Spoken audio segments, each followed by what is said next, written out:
이렇게 목요 기도팀이 오늘 이렇게 나오셔서 찬양해 주셨습니다. 참 감사하게 생각을 합니다. 특별히 또 우리 목요 기도팀은 매주마다 이렇게 쉬지 않고 또 온 성도를 위해서 기도해 주시고 계시는데 정말 감사하게 생각합니다. 이 시간 하나님의 말씀을 보겠습니다. 신약 성경입니다. 사도행전 말씀입니다. 사도행전 6장입니다.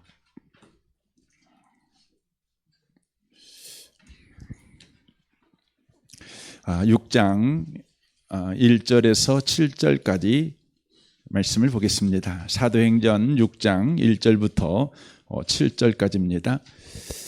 기록된 말씀을 같은 목소리로 읽도록 하겠습니다. 읽겠습니다.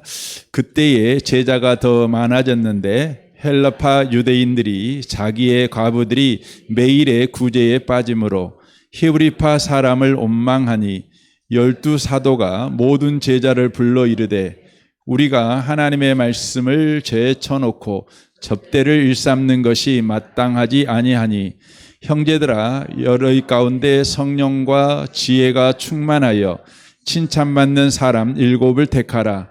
우리가 이 일을 그들에게 맡기고 우리는 오로지 기도하는 일과 말씀 사역에 힘쓰리라 하니 온 무리가 이 말을 기뻐하여 믿음과 성령이 충만한 사람 스데반과 빌립 브로고노와 니가노르와 디몬과 바베메와 유대교에 입교했던 안디옥 사람 니골라를 택하여 사도들 앞에 세우니 사도들이 기도하고 그들에게 안수하니라. 하나님의 말씀이 점점 왕성하여 예루살렘에 있는 제자의 수가 허다한 제사장의 무리도 이 도에 복종하니라. 아멘. 아멘. 이렇게 오후 예배 오신 여러분들을 환영합니다. 우리 옆에 계신 분 서로 좀 보면서 축복해 주셨으면 좋겠습니다. 성도님을 보니 봄꽃을 본 것 같습니다 라고 말씀해 주면 좋겠습니다.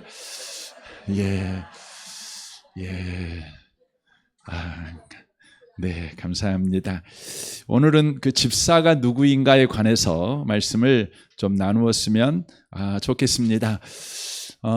물론 집사만 해당되는 것은 아니고 여기는 목사나 장로나 권사님도 또 주일학교 교사도 다 포함된 것이기도 합니다. 여러분과 제가 먼저 기억해야 되는 것은 왜 하나님께서 교회에 직분자를 세웠는가, 그 궁극적인 목적을 잊어먹어서는 안 됩니다. 표면적인 목적도 중요하지만 그 궁극적인 목적을 우리가 알아야 하는 것이 또 더 중요하다, 이렇게 말씀을 드릴 수가 있습니다. 교회 가운데 집사님을 비롯한 직분자를 세우는 주님의 궁극적인 목적은 여러분을 소모시키고 부려먹으려고 세우시는 것이 아닙니다. 바로 하나님의 자녀된 기쁨을 누리라고 바로 세우신 거라는 것입니다. 이것이 교회의 직분자들을 세우신 바로 궁극적인 바로 하나님의 목적이라고 말씀을 드릴 수가 있습니다. 이것을 잘 표현하고 있는 성경 말씀이 신명기 25장 4절 말씀입니다. 우리 다 같이 한번 보았으면 좋겠습니다. 신명기 25장 4절입니다. 한번 같이 읽겠습니다. 곡식 떠는 소에게 망을 씌우지 말지니라. 여기에 보면 곡식 떠는 소에게 망을 씌우지 말라, 이 말씀을 통해서 하나님께서 하나님의 일꾼으로 부른 사람들을 향한 궁극적인 목적을 우리가 이해할 수 있습니다. 가나안 사람들은 곡식을 타작할 때 곡식 마당에 깔아놓고 소가 밟도록 그렇게 했습니다. 그러면 곡식과 이 껍데기가 분리되는 것이죠. 이 과정에서 소가 곡식을 먹어버리지 않겠습니까? 그러니까 곡식을 못 먹도록 소의 입에 망을 씌웠습니다. 그러므로 인하여서 곡식을 떠는 소는 곡식을 하나도 먹지 못하지요. 그냥 소로서 일만 하는 것이죠. 그러니까 소대접을 받는 겁니다. 소취급을 받는 것입니다. 그런데 하나님께서는 구원받은 이스라엘 민족에게 곡식 떠는 소의 입을 막지 말아라, 망을 씌우지 말아라, 이렇게 말씀을 하십니다.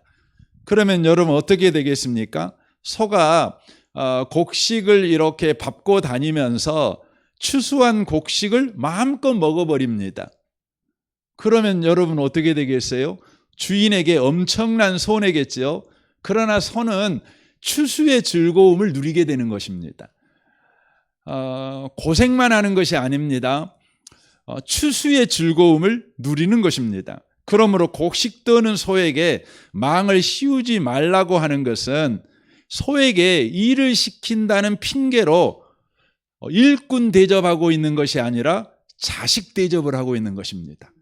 사람 대접하고 있는 것입니다. 주인의 즐거움에 참여한다는 것이 바로 이와 같다는 것입니다. 이 말씀을 바울 사도는 고린도전서 9장 9절에서 이렇게 말씀합니다. 모세의 율법에 곡식을 밟아 떠는 소에게 망을 씌우지 말라 기록하였으니 하나님께서 어찌 소들을 위하여 염려하심이냐 오로지 우리를 위하여 말씀하심이 아니냐라고 말합니다. 그러니까 이것은 소를 위해서 하신 이야기가 아니라 하나님의 집의 일꾼들에 대한 바로 이야기라고 하는 것이죠. 그러니까 하나님께서 교회의 일꾼들을 세우십니다. 부려먹는 일꾼으로 바로 세우신 것이 궁극적인 목적이 아닙니다. 표면적인 목적은 일하는 거지요. 소가 곡식 받고 다니는 게 표면적인 그 목적 아니겠습니까? 그러나 궁극적인 목적은 소에게 추수의 즐거움에 참여하게 하는 것이 바로 궁극적인 목적이듯이 바로 일은 핑계이고 바로 하나님의 즐거움, 그 즐거움에 참여하게 하려고 바로 교회 가운데 바로 일꾼을 세우신다고 하는 것입니다. 마태복음 25장에 보면 달란트 비유를 보시면 5달란트를 남긴 종과 2달란트 남긴 종에게 주인이 이렇게 말씀합니다. 잘하였도다 착하고 충성된 종아, 네가 적은 일에 충성하였음에 내가 많은 것을 네게 맡기리니 내 주인의 즐거움에 참여할지어다 라고 말씀합니다. 여러분 이 성경 구절을 자세히 보시면 일꾼에게 5달란트를 맡긴 표면적 목적은 뭐였냐면 그거 가지고 작은 일에 충성하는 겁니다. 일 시키려고 그거 하게 한 것입니다. 그래서 여기 표현에도 적은 일이라고 표현하고 있는 것입니다. 그러나 궁극적인 목적은 뭐였냐면 바로 주인의 즐거움에 참여케 하기 위해서 그렇게 했다는 것이죠. 주인의 즐거움이 뭡니까? 여기서 여러분과 제가 주인은 주인이고 종은 종이야. 아무리 5달란트 가진 자가 5달란트를 남겼어도 종은 여전히 종이지 이렇게 생각을 할 수 있잖아요. 그런데 여기 본문을 여러분 자세하게 다시 한번 본문 띄워보세요. 보시면 이렇게 돼 있어요. 내가 많은 것을 네게 맡기리니 내 주인의 즐거움에 참여할지어다 라고 말합니다. 이게 뭡니까? 자녀에게 하는 말입니다. 주인의 즐거움은 곧 자녀의 즐거움, 자녀의 즐거움에 참여할지어다 이렇게 바로 말씀을 하고 계신다는 것입니다. 사랑하는 성도 여러분, 여러분이 교회의 집사로 부름을 받았고 또 각종 역할을 여러분이 하고 계십니다. 그 역할은 표면적으로 보면 그 일을 하라고 여러분 부르심을 받은 것입니다. 그러나 그 일은 핑계라고 하는 것입니다. 궁극적인 목적이 있는데 그것이 뭡니까? 주인의 즐거움에 참여하는 것입니다. 하나님의 즐거움에 참여하는 것입니다. 하나님이 준비하신 바로 잔치에 바로 참여하는 것입니다. 여러분 그렇다면 주인의 즐거움, 곧 하나님의 즐거움이 뭘까요? 스바냐 3장 17절은 이렇게 말합니다. 너의 하나님 여호와가 너희 가운데 계시니 그는 구원을 베푸실 전능자이시라. 그가 너로 말미암아 기쁨을 이기지 못하시며 너를 잠잠히 사랑하시며 너로 말미암아 즐거이 부르며 기뻐하시리라 라고 말씀합니다. 그러니까 주인의 즐거움, 하나님의 즐거움은 뭐냐? 우리라는 것을 이야기하고 있습니다.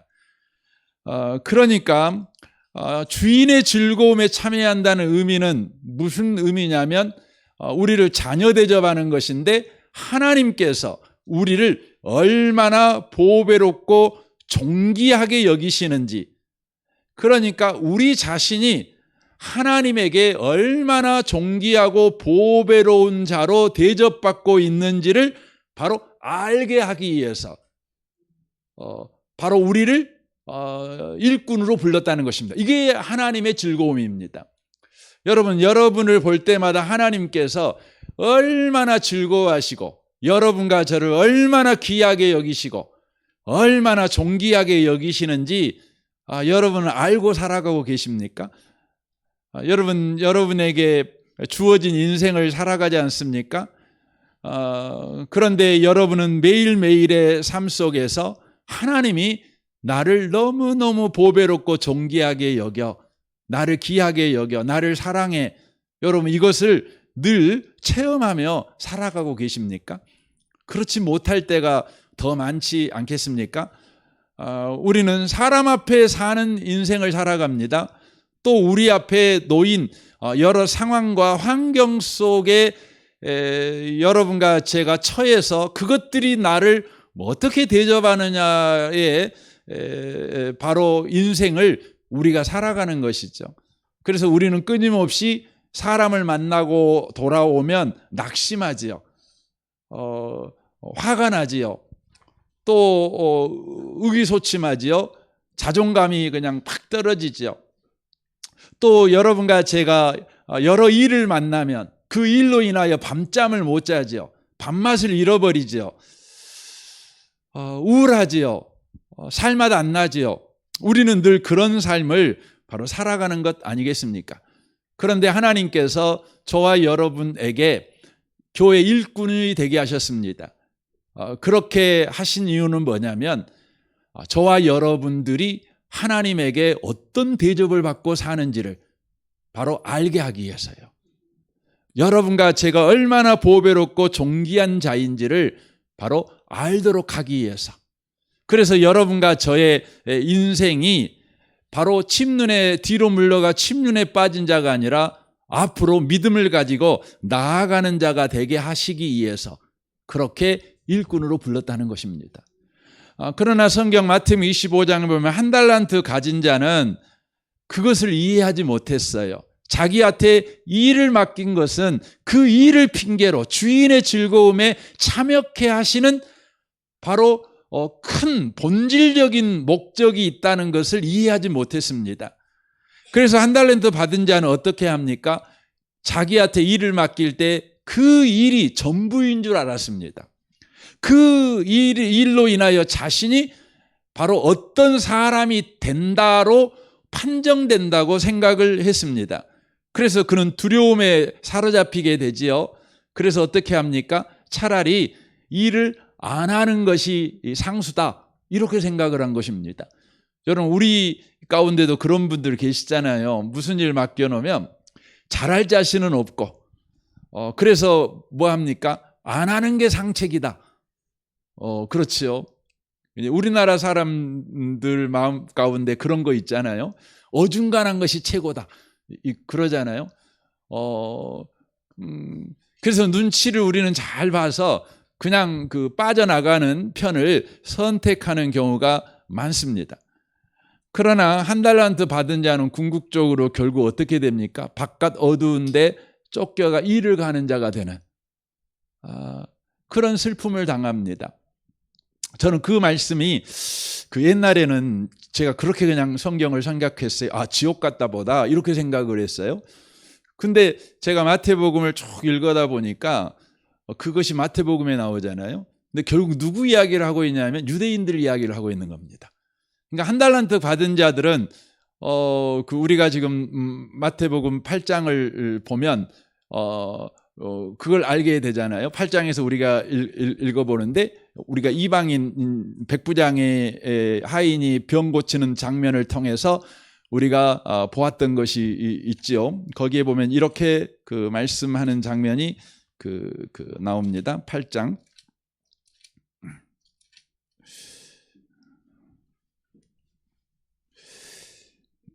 네, 8장 12절 말씀을 보면 12절 13절 이렇게 되어 있어요.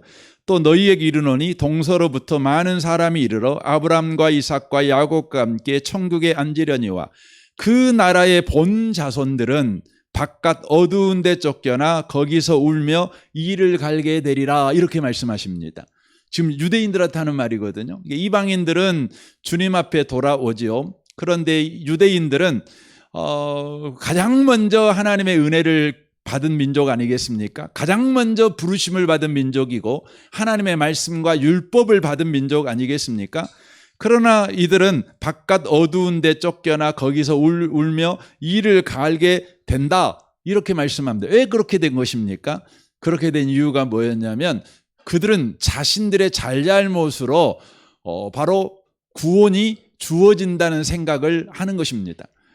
그러니까 구원이 은혜로 주어진다는 생각을 하지 못하고 잘잘못으로 주어진다는 생각을 합니다.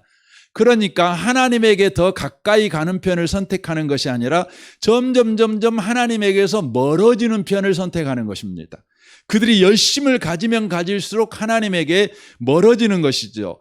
빛으로부터 멀어지는 것이죠. 그러니까 어두움에 속한 자가 되는 것이죠. 그러니까 한 달란트 가진 자도 마찬가지입니다. 자신의 잘잘못으로 바로 주인에게 평가를 받게 된다, 이렇게 생각을 하게 된 것이죠. 그러니까 차라리 내가 주인 것을 안 잊어먹어 버리는 편을 바로 선택하는 게 좋겠다. 그래서 땅 파고 감춰두는 편을 선택하게 되는 것이죠. 그래서 어떻게 되는 겁니까? 바깥 어두운 데 쫓겨나 이를 갈게 되는 거죠. 주인의 즐거움에 참여하지 못합니다. 내가 얼마나 사랑받는 존재이고 내가 하나님에게 얼마나 귀한 존재인지를 바로 알지를 못하는 것입니다. 저는 우리 교회에 집사님으로 세워지시는 모든 분들이 한 달란트 가진 자처럼 아이고 잘 못할 바에는 안 해야 되겠다, 이렇게 소극적으로 생각하는 분이 없으셨으면 좋겠습니다. 그렇게 생각하는 이유는 바로 여러분과 저를 부르신 이유가 바로 표면적인 이유는 분명하게 일이지만 궁극적인 목적은 주인의 즐거움에 참여하는 것인데 이 주인의 즐거움에 참여하는 것을 놓칠 때 그런다는 것입니다. 그래서 성경 디모데전서 3장에서 이렇게 말씀합니다. 13절입니다. 집사의 직분을 잘한 자들은 아름다운 지위와 그리스도 예수 안에 있는 믿음의 큰 담력을 얻느니라, 이렇게 돼 있어요. 그러니까 집사의 직분을 잘하는 사람들, 그러니까 집사의 직분은 일만 그냥 냅다 잘하는 사람을 말하는 것이 아니라 일을 안 한다는 의미가 아닙니다. 일을 합니다. 그러나 그 일은 핑계다. 진짜 목적은 하나님이 나를 주인의 즐거움에 참여하게 하기 위해서 나를 이 일에 초대한 것이다, 이걸 믿는 거예요. 그래서 이 일을 통해서 궁극적인 목적을 항상 생각하며 주인의 즐거움을 참여케 하는 주의 은혜를 계속해서 의지하는 것이죠. 그러니까 이 일 자체를 잘하는 데 목표를 두지 않고 바로 하나님의 은혜를 경험하며 그 은혜로 그 일들을 해가는 것에 대하여 더 소망을 갖는 것입니다. 그런 사람들은 어떻게 된다고 주님이 약속하십니까? 두 가지 약속을 하셔요. 아름다운 지위를 얻는데요. 아름다운 지위. 우리 옆에 계신 분을 먼저 좀 축복하십시오. 아름다운 지위를 얻으십시오. 축복하시면 좋겠습니다. 아름다운 지위를 얻는데요. 여기서 아름다운 지위라는 것은 세상의 부요함과 권력을 얻는다, 이런 의미가 아니에요. 이건 뭐냐면 영적 권위를 얻게 된다는 의미입니다. 영적 권위를 가져요. 영적 권위. 그러니까 우리는 권위주의가 되면 안 되죠. 권위주의라는 것은 그 권위 자체가 목적인 거죠. 그래서 자기 자신이 얼마나 권위가 있는 사람인가를 바로 주장하는 것이죠. 그것이 권위주의지요. 그러나 저와 여러분에게는 바로 권위가 필요합니다. 권위는 뭐냐면 하나님으로부터 부어지는 바로 위임권위입니다. 하나님이 누구이신가를 우리를 통해서 드러내는 바로 직분이다, 이렇게 지위다, 자리다, 이렇게 말씀을 드릴 수가 있는 것이죠. 여러분, 교회의 직분자들, 아니 모든 사람들은요, 영적 권위가 필요합니다. 예수 믿는 사람들은 영적 권위가 필요합니다. 우리 한국 초대교회는 예수 믿는 사람들이 극히 적었지만 세상 사람들이 함부로 하지 못했다는 거 아닙니까? 예수 믿는 사람이 면에 한 명만 있어도요, 여러분, 면장이 함부로 그냥 부정한 짓을 못했다는 거 아닙니까? 가서 막 데모하고 그 사람이 뭐 배임이 있는가, 뭐 횡령한 거 있는가 들이파니까 그 사람들이 그런 거 못했다, 그 말이 아니에요. 아무것도 한 것도 없어요. 그러나 예수 믿는 사람이 있다는 것 하나만으로도 여러분, 어두움이 제압되는 거예요. 거짓이 힘을 못 쓰는 것이죠. 부정한 것이 힘을 못 쓰는 것이죠. 여러분, 아름다운 지위라고 하는 것은 바로 이런 영적 권위를 바로 이야기를 하는 것입니다. 그러니까 하나님께서 직분을 주셨는데 그 직분을 주인의 즐거움에 참여하는 그 궁극적인 목적을 이해하고 내게 주어진 일에 충성하는 것이죠. 그때 우리 가운데 영적 권위가 있게 된다는 것입니다. 이런 사람들은 사람들한테 신뢰를 받을 뿐만 아니라 존경을 받겠죠. 우리가 흔히 요즘 하는 말이 뭐냐면 서로 존경할 사람이 없다는 거 아닙니까? 서로 다 만만해요. 만만해요. 이게 참 슬픈 일입니다. 우리는 서로가 서로를 존중해야죠. 그래서 함부로 말을 안 하는 거죠. 우리가 서로가 서로에게 뭔 말을 들어도 그것을 가볍게 듣죠. 그냥 허퉁으로 안 듣죠.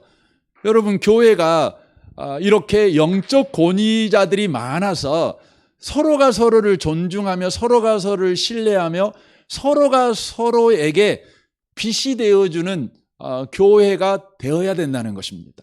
우리 교회 가운데 집사님들을 세우신 이유는 우리 하나님께서 이런 아름다운 지위를 가진 자들이 되게 하시기 위해서 그렇게 하신다는 것이지요. 영적 권위를 가진 그런 우리 집사님들, 우리 교회의 모든 직분자들이 다 되시기를 주님의 이름으로 축원합니다. 아멘. 두 번째 뭡니까? 믿음의 큰 담력을 얻은 자라고 하는 것입니다. 믿음의 큰 담력을 얻었다. 이 담력이라는 말은 두려움이 없다는 것이죠. 큰 두려움이 없어요. 너무너무나 담대해요. 그러니까 믿음이 커질수록 두려움이 사라지는 사람이 된다는 걸 의미하는 것입니다. 그러니까 여러분, 우리는 그 믿음이 있다, 이것을 여러 가지로 표현을 하잖아요. 여러 가지 표현하죠. 그런데 여기 본문에 보면 믿음이 크면 담력을 갖게 된다, 두려움이 없다, 이렇게 바로 이야기를 하고 있다고 하는 것이죠. 그러니까 어떤 상황에 흔들리지 않습니다. 어떤 부족함에 흔들리지 않습니다. 어떤 약함에 흔들리지 않습니다. 어떤 유혹에 흔들리지 않습니다. 그는 큰 담력을 가지고 있습니다. 용기를 가지고 있습니다. 그렇다는 것입니다. 성경 여호수아 14장에 보면 큰 담력을 보여주는 대표적인 사람이 누구입니까? 갈렙이죠. 갈렙은 그가 자기를 소개할 때 나이가 85살이 먹었다고 그랬습니다. 여러분, 85살 정도 되면 그 인생의 그 희망을 계획하지는 않겠지요. 그냥 유지 정도 계획을 세우겠지요. 아니면 좀 정리하는 계획을 세우겠죠. 그러나 갈렙은 어떤 계획을 가지고 있었습니까? 그것은 산지를 정복할 계획을 가지고 있었습니다. 젊은 사람도 함부로 꿈꿀 수 없는 계획을 그는 가지고 있었고 그런 소원을 가지고 있었습니다. 그래서 그가 여호수아에게 이야기를 하지 않습니까? 산지를 내게 주십시오. 그렇게 말합니다. 그 이유가 뭡니까? 원래 배짱이 좋아서 그렇습니까? 아닙니다. 그는 하나님에 대한 믿음이 있었습니다. 근데 그 믿음이 어떻게 표현됩니까? 담대함으로 표현됩니다. 큰 용기로 표현됩니다. 자기가 정복하겠다고 말한 곳은 어떤 곳이었습니까? 큰 안악 자손들이 바로 차지하고 있는 험준한 산악지역이었습니다.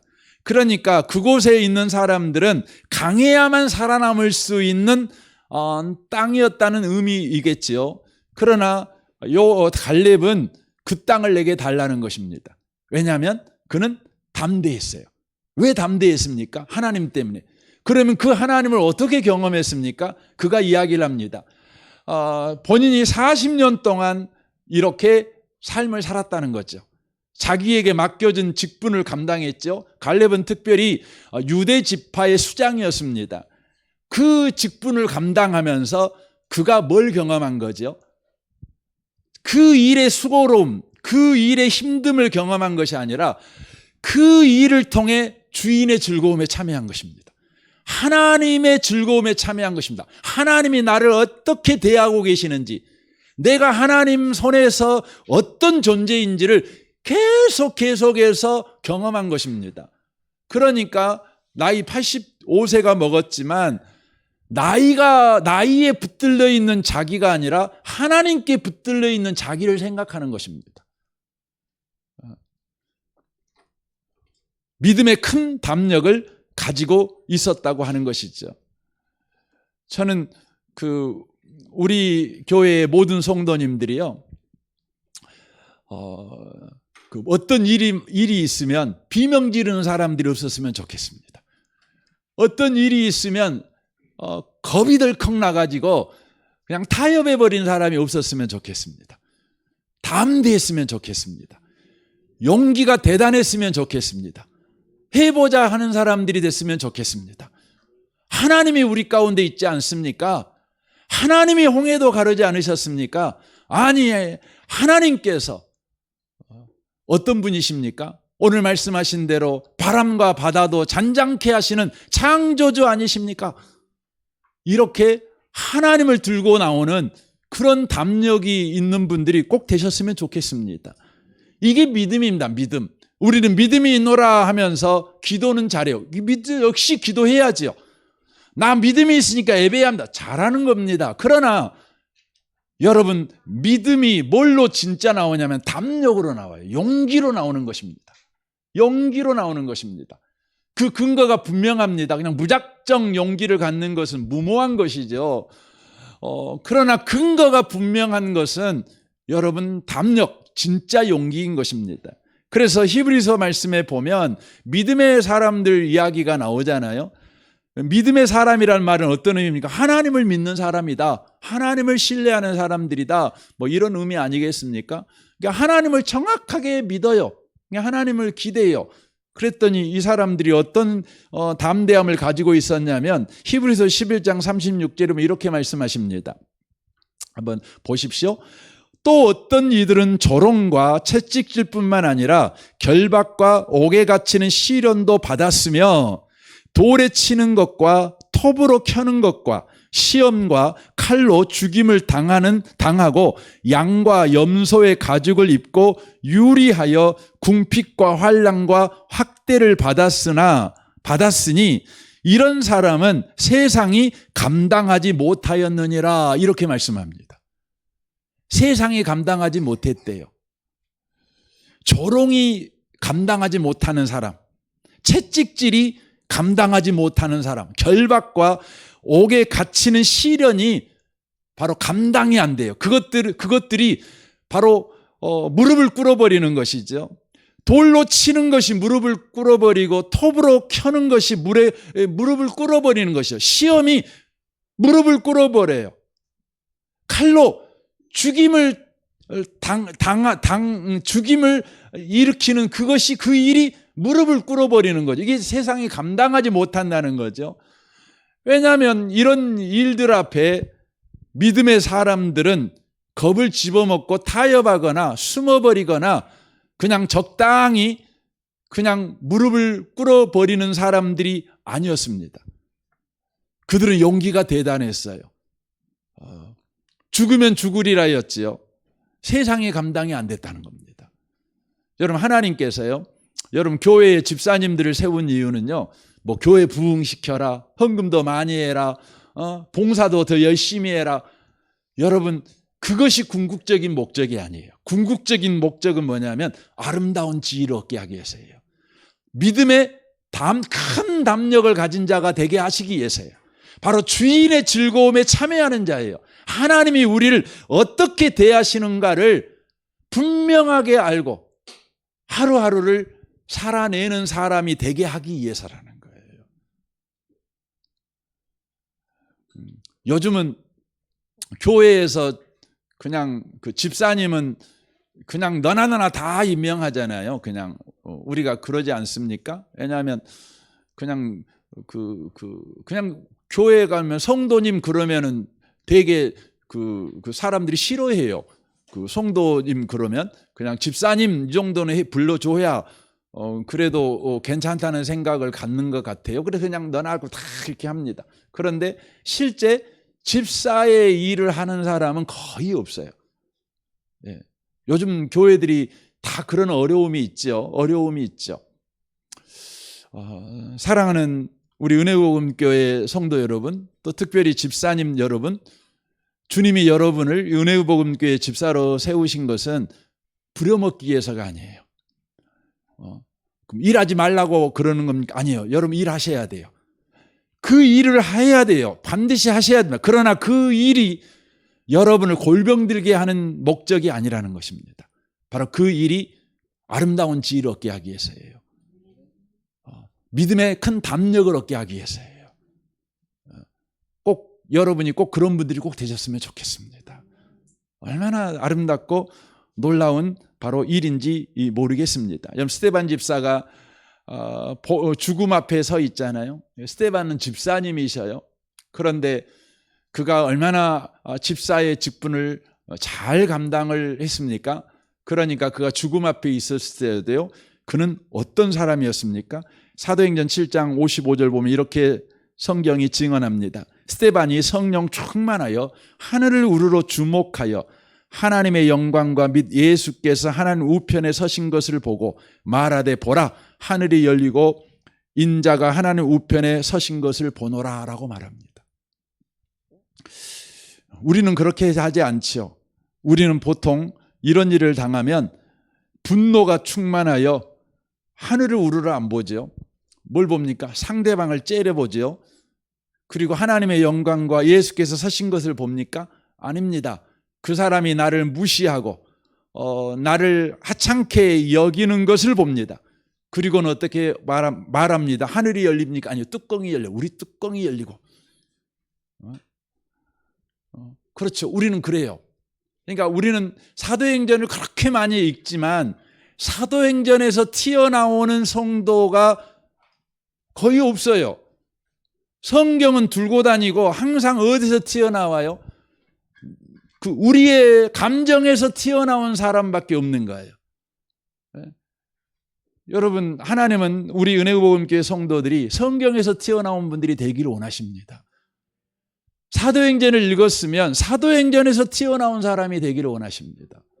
여러분, 하늘이 진짜 열리고 인자가 하나님 우편에 서신 것을 보는 그런 여러분 집사님이 되셔야 돼요. 그런 장로님도 뭐 저도 마찬가지죠. 그래야 됩니다. 근데 무슨 일만 일어나면 뚜껑 열려요. 감정이 열려요. 그 사람을 어떻게 할 수가 없어요.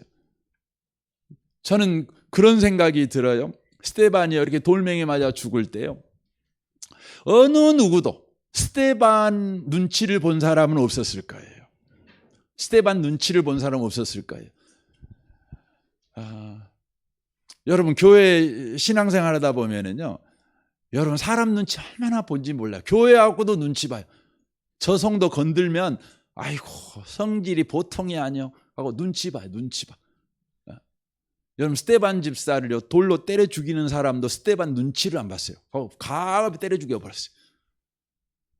그런데 스데반 눈치는 안 봤는데 때려 죽이는 사람이요 나중에 보는 것이 있었어요. 뭘 봐요?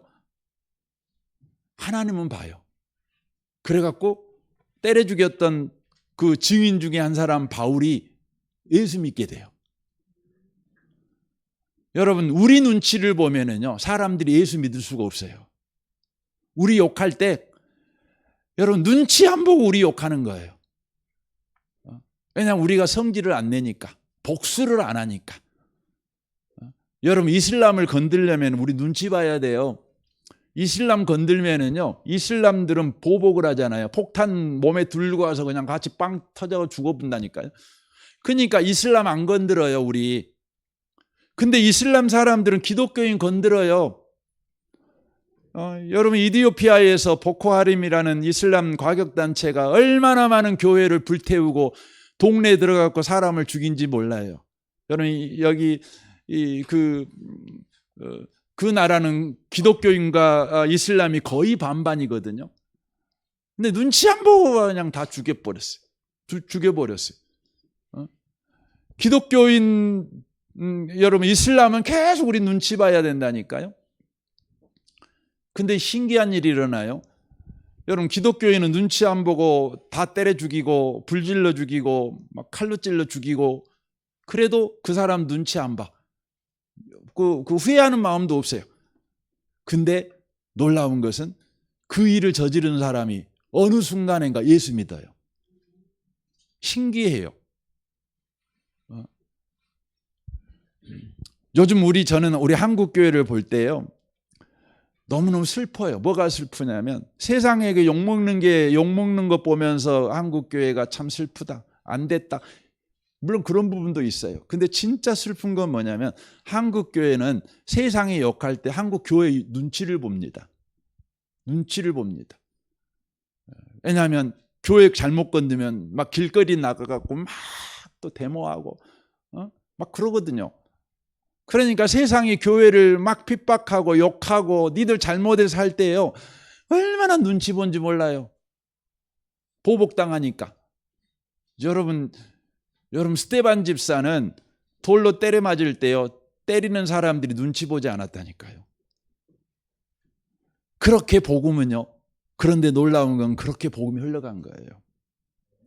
흘러간 거예요. 믿음의 큰 담력으로 그냥 맞아 죽었어요. 여러분, 우리 교회 가운데 있어야 될 일이 뭡니까? 여러분, 서로 누군가가 여러분 욕하잖아요. 그럼 그 욕한 사람이 여러분 눈치 안 보고 다음 주에도 그냥 교회 터벅터벅 왔으면 좋겠어요. 여러분이 눈치 안 하니까. 여러분, 그렇게 생명의 역사는 일어나는 거예요. 근데 우리는 서로 눈치 보잖아요. 조금만 뭔 말 하면은요, 서로 잡아먹을 듯이 서로 싸움합니다. 보복합니다. 그러니 여러분, 우리가 기독교가 아니라 어느 순간인가 이슬람이 돼 버렸다니까요. 우리는 예수 믿는 종교예요. 우리는 마호메스를 의지하는 게 아니에요. 예수를 믿어요.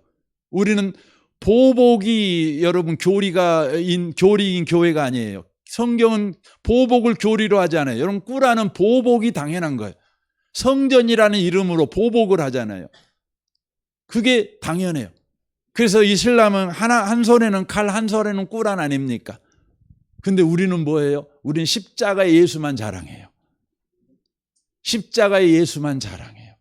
여러분, 예수가 십자가에 못 박혀 죽일 때 양손에 못을 박는 로마 병정이 예수 눈치 봤을까요?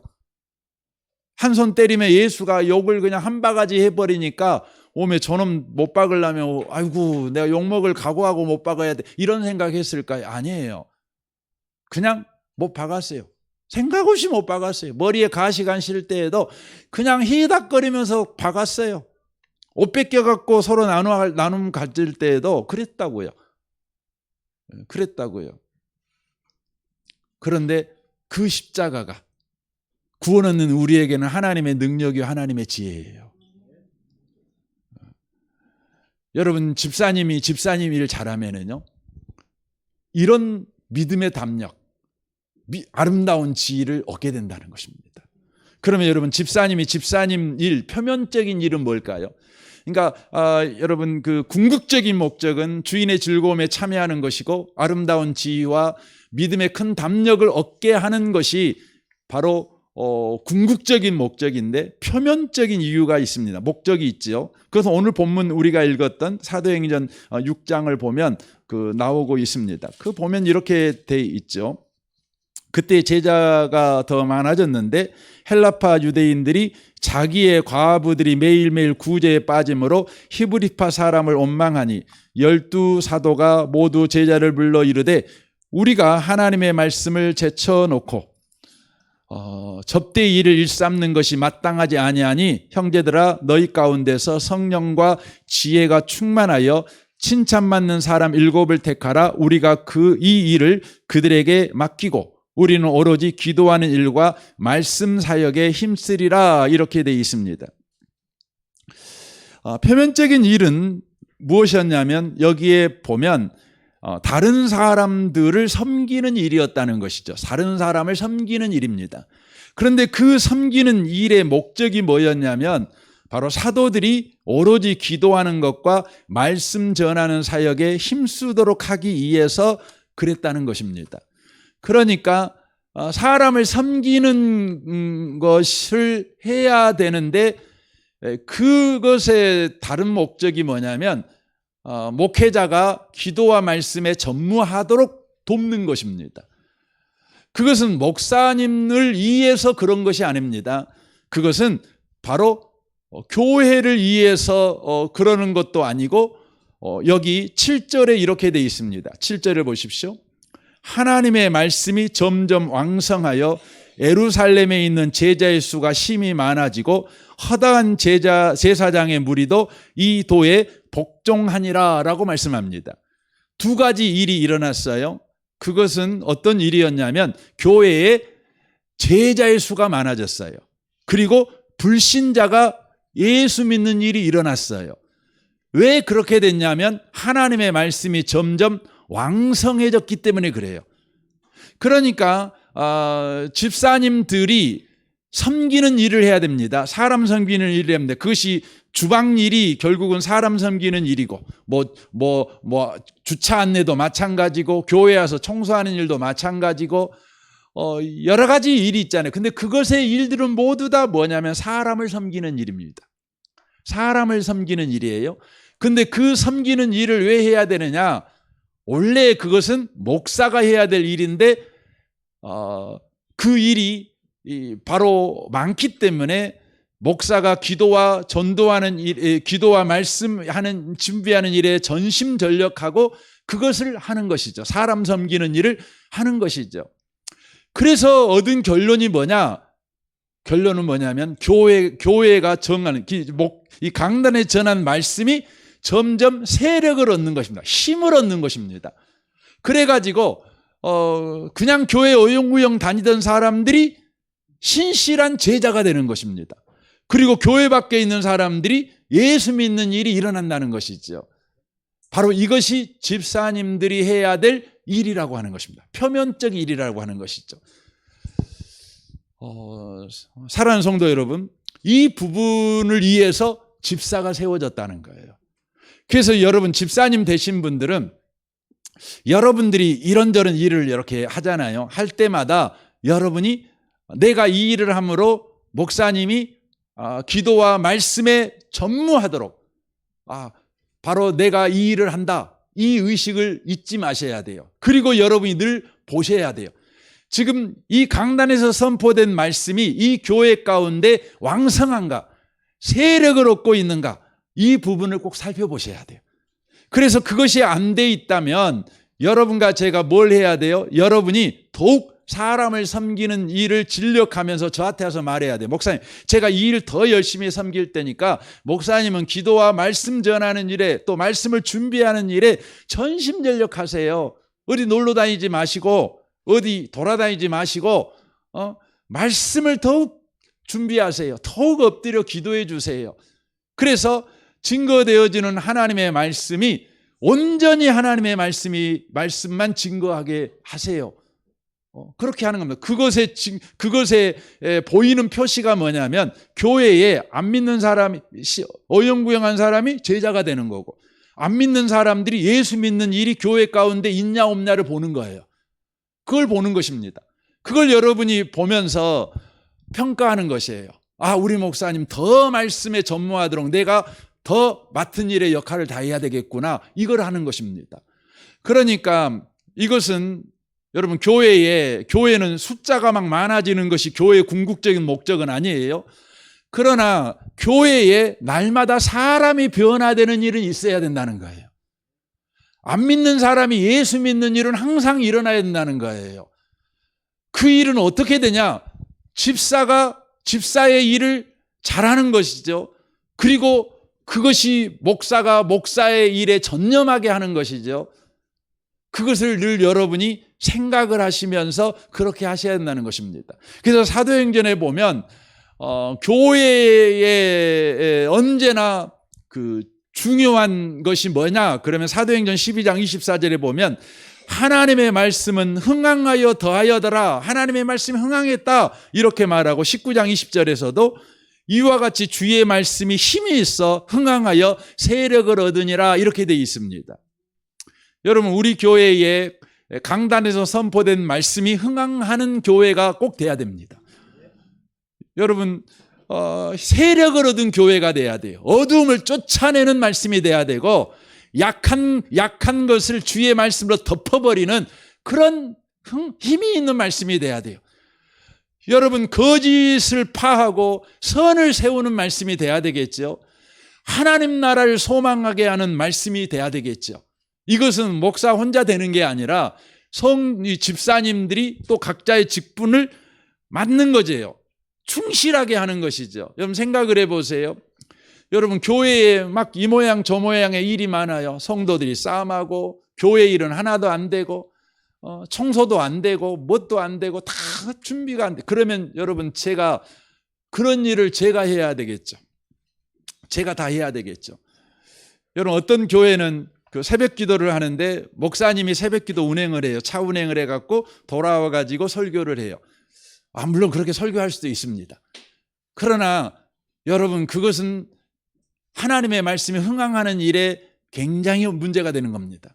저는 그래서 저는 새벽 기도에 누군가가 차랑 운행했으면 좋겠어요. 그래서 한 명이라도 성도들 새벽 기도에 와갖고 말씀 듣고 오늘 하루를 말씀의 힘을 가지고 살았으면 좋겠어요.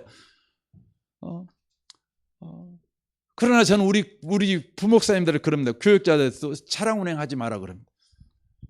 당신들은 말씀의 세력을 얻어야 되니까 말씀에 충만해야 되니까. 저는 여러분 우리 교회 집사님 가운데 그런 분 계셨으면 좋겠어요. 올 때에 혼자 그냥 오지 않고 교회 삥 차량 운행하려면 힘드니까 새벽부터 여러분이 오는 코스에서 한 분, 두 분은 싣고 올 수 있잖아요. 이렇게 하는 거죠. 또 여러분 그 예배드리기 위해서는 음향도 필요하고 영상도 필요하고 조명도 필요하고 뭐 여기 환기도 중요하고 뭐 습도도 필요하고 온도 조절도 필요하고 다 그렇습니다. 청소가 되는 것도 필요합니다. 여러분 그런 부분들을 여러분이요 도와주는 거예요. 와서 그 목적이 뭐예요? 내가 이거 일해야 되겠다. 아이고 다른 사람들이 일을 안 해. 교회는 일한 사람이 없어. 이렇게 투덜거리며 일하라는 말이 아니라 바로 목사님이 말씀과 기도에 전무하도록 이렇게 돕는 방법이에요. 저를 밥 사주는 거 저 좋아합니다. 그러나 여러분이요 제가 기도와 말씀에 전무하도록 여러분이 살펴서 해주는 거예요. 하는 거예요. 그러면 교회가 이 부분이 연합하는 것이죠. 그리고 여러분과 제가 또 가장 말씀의 세력을 얻는 교회가 되기 위해서 스데반 집사의 예를 보면 알 수 있는데 스데반 집사는 집사임에도 불구하고 말씀에 정통한 사람입니다. 어떻게 정통한 사람이 되었을까요? 사도의 가르침을 받았기 때문에 그렇죠. 그러니까 사도의 가르침을 그는 받아서 그가 예배당 밖에서 설교를 하잖아요. 설교를 하는데 그 설교 내용, 사도행전 7장에 나오지 않습니까? 저는 목사로서 정말 제가 설교를 벌써 저도 거의 뭐 40년은 못했고 한 30몇 년을 제가 설교를 했습니다. 그런데 제가 사도행전 7장을 보면 와 어떻게 이렇게 설교를 할 수 있을까? 구약 성경을 완전 관통해서 예수 안에서 그걸 딱 보는 거예요. 정말 놀랍습니다. 근데 이것을 신약 공부를 한 사람이 아니에요. 사도의 가르침을 받은 사람이에요. 그냥 설교를 들었어요. 그랬는데 그 정도 수준이 된 것입니다. 그 말은 어떤 의미입니까? 바로 말씀을 듣는 일에요. 그들이 열심을 낸 거예요. 그러니까 사람 섬기는 일도 열심을 냈지만 말씀을 듣는 일에도 열심을 낸 거예요. 그러니까 말씀이 세력을 갖는 거예요. 사랑하는 성도 여러분, 우리 교회가 말씀이 힘이 있는 교회가 꼭 되었으면 좋겠습니다. 이 말은 제가 설교를 잘하는 목사가 된다 이런 의미가 아니에요. 제가 아무리 설교를 여기서 잘해도요, 여러분 설교는 잘하는 것과 세력을 얻는 건 달라요. 여러분 여기서 그냥 개떡같이 설교를 해도요, 말씀에 힘이 있잖아요. 세력을 얻잖아요. 그러면 그 말씀이 여기서는 은혜가 안 되는데 집에 가갖고 그 말씀이 우리 성도들 심령이 막 살아있어요. 생각나요. 여기서는 아멘 하고 그냥 막 하는데 저 문 밖에 나가면 다 잊어먹고 불잖아요. 근데 여기서는 그냥 아이고 목사님 오늘 앞뒤가 안 맞아 이렇게 설교를 듣는데도 여러분 실제 삶의 현장에서는 그 말씀이 막 생각난다니까요. 저희 어머니가 한 말이 있어요. 저희 어머니는 그 목포 제일교회 김일남 목사님이라는 분이 지금 돌아가셨지만 그분에게서 말씀을 이제 배우신 분이셔요. 근데 저희 어머니가 하시는 말, 저도 김일남 목사님 설교를 자주 들었어요. 근데 그분 설교가 굉장히 잠 오는 설교예요. 그래서 어머니가 하는 말이 뭐냐면 설교하면 맨날 잤대요. 진짜 잠 오게 설교를 하시니까. 그러니까 늘 소원이 뭐면 잠 안 오게 좀 설교 좀 하시면 좋겠다. 그랬대요. 근데 신기한 것은 그렇게 잠 온 설교가 이상하게 힘이 있었대요. 삶을 살아갈 때 힘이 있는 거예요. 여러분 제가 언변이 훌륭한 목사 만들려고 할 필요 없어요. 그건 하나님 나한테 주신 은사일 수 있죠. 그러나 여러분 제가 전하는 설교가 하나님의 말씀 힘이 있어야 돼요. 여러분의 심령 골수를 쪼개고 여러분의 삶에 언제나 목자가 돼야 돼요. 언제나 피할 바위가 돼야 돼요. 산성이 되는 말씀이어야 돼요. 이를 위해서 주님은 교회 가운데 이렇게 직분자를 세워서 함께 하게 하신다는 것입니다. 우리 은혜의복음교회가 이런 교회 되기를 주님의 이름으로 축원합니다. 아멘. 우리 같이 이 시간 기도하겠습니다.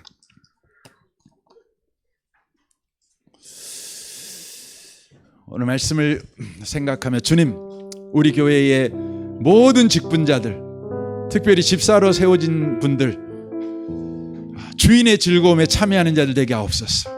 아름다운 지혜를 얻게 하시고 믿음의 큰 담력을 가진 자들 되게 하여 주옵소서. 조롱이 무릎을 꿇고 세상의 삶의 문제가 무릎을 꿇고 경제적 어려움이 무릎을 꿇어버리는 세상이 감당하지 못하는 그런 담력을 가진 성도들이 되게 하옵소서. 저들에게 주어진 역할을 잘함으로 인하여 말씀이 세력을 얻는 일이 일어나게 하여 주옵소서. 강단에서 선포된 말씀이 힘이 있게 하옵소서. 가정과 직장을 살리며 자녀들을 살리는 권세 있는 말씀이 되게 하여 주옵소서. 특별히 이를 위해서 이 시간 우리 같이 한번 기도했으면 좋겠습니다. 우리 기도하겠습니다. 오 하나님 아버지 감사합니다. 오늘 주님께서 우리에게 말씀하시는 말씀을 듣습니다. 주여 주님, 우리 교회의 모든 직분자들 아름다운 지혜와 그리스도 예수 안에 있는 믿음의 큰 담력을 얻는 분들이 되게 하옵소서. 주님, 우리는 보복하지 않는 사람들입니다. 담대합니다. 오 주님, 주여 역사하시옵소서.